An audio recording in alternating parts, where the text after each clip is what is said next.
Well, I'm at Eagle Creek Tidelands.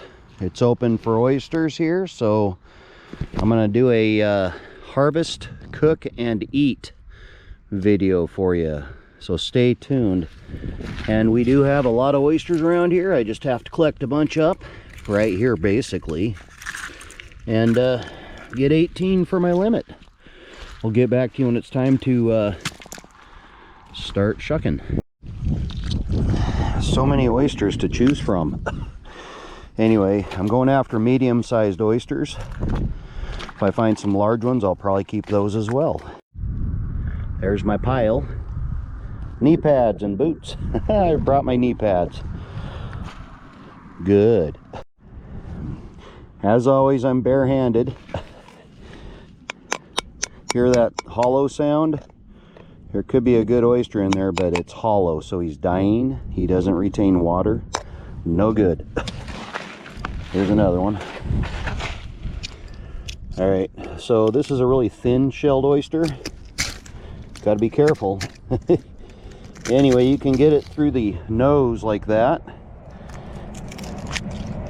And I wait for the truck to go by. And then I can get up in there to get to the muscle. There. And I'll look for pearls at the end here. Always look for pearls. I'll just show you this. On the side here, there's a mussel.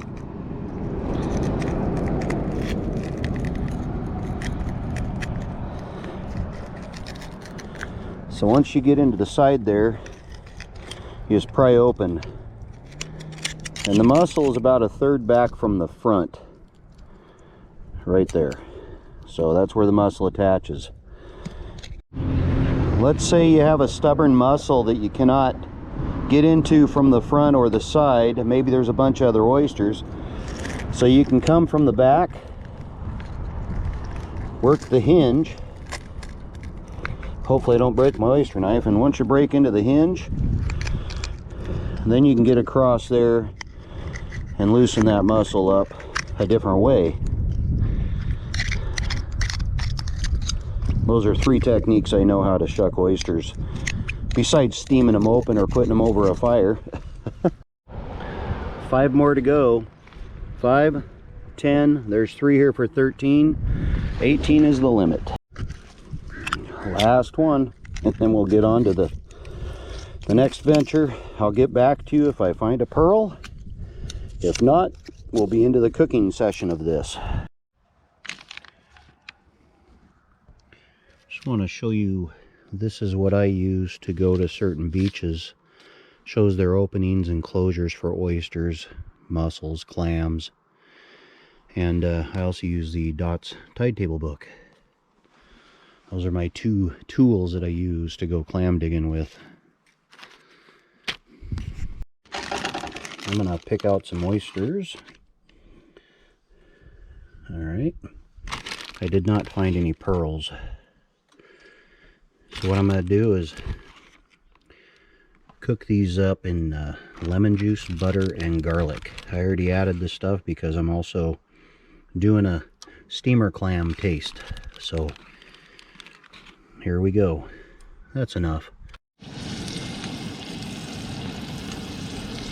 So I'm cooking it, and then I'll let it cool down once it's getting hotter here, so I'll start cooling it down a little. I don't want to flash cook it. Yeah, this is just shucked oysters cooked in lemon juice, butter, and garlic. Well, the oysters are cooked enough, and I've let these cool down a bit. They're still hot, so you're going to see my reaction.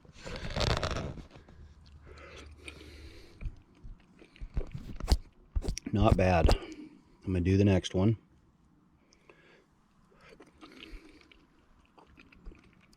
Well, pretty good. There you go. Shucked, lemon juice, butter, garlic. Alright, I'm making a oyster stew now, using the same butter, garlic, lemon juice. Just because I have it, it's a progressive stew, so Anyway, it's going to be a small one. I've got onions, celery to add to it. Just a second, I'll get it put in. Alright, just stir it around until it gets hot. And then we'll add oysters here shortly. So far I have some water, garlic, butter, lemon juice, onion, and celery. And now, because it's so small, I give it a pinch of salt and pepper. I just have some in a bag mixed, so just add some pepper for some flavor, a little bit of salt. We'll get back to you on the oysters in a second.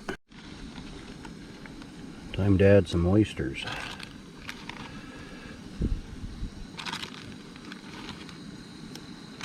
Yep. I'm talking softly because there's other campers here in the campground and even neighbors. So I don't want to be too loud. The amount of ingredients when it comes to oyster stew is based on you. What do you want? So I might have too little or too much victuals in my oyster stew as I'm doing it. Anyway, this is small. This is camp style, so I don't know versus my larger batches. Last ingredient is to shut the thing off, and then you're going to use evaporated milk to cool it down. Now I'm not punching a big hole in it, but you just add an amount to give it a creamy taste. Alright, that's probably enough. Stir it up. Here you go, oyster stew. I'll get back to you. I let it cool down. Let's take a taste. There's an oyster.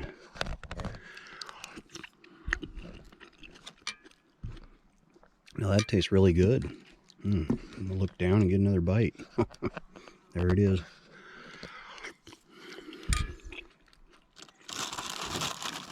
And then also what I do is either add oyster crackers or saltines, and that makes it taste really good. You can add more butter, more of that evaporated milk if you want for flavor, but this is camping. This is pretty good.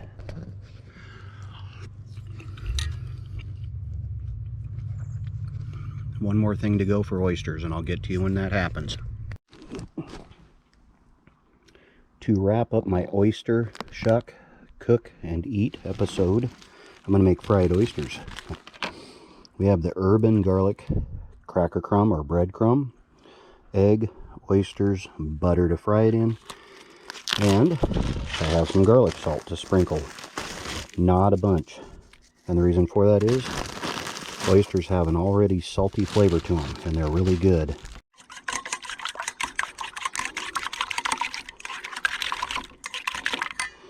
I do the rest of my oysters.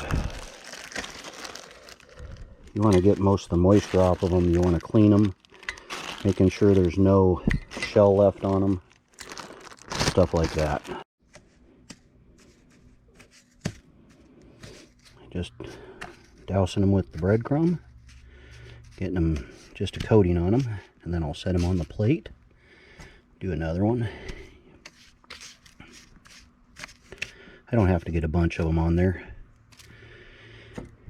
but I'll continue doing that, and then I'll get them in the frying pan.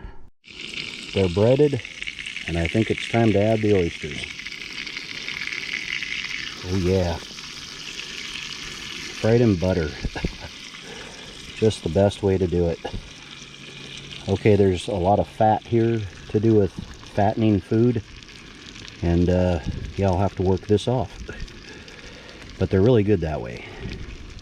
I'll get back to you once these are flipped.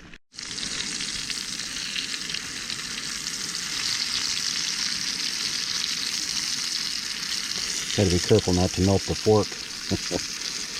That one wasn't quite ready, but oh, there we go. Letting the butter slide to the end. I already got some taken out to do the taste. Well, there's no shortage of seafood. Here we go. Fried oysters.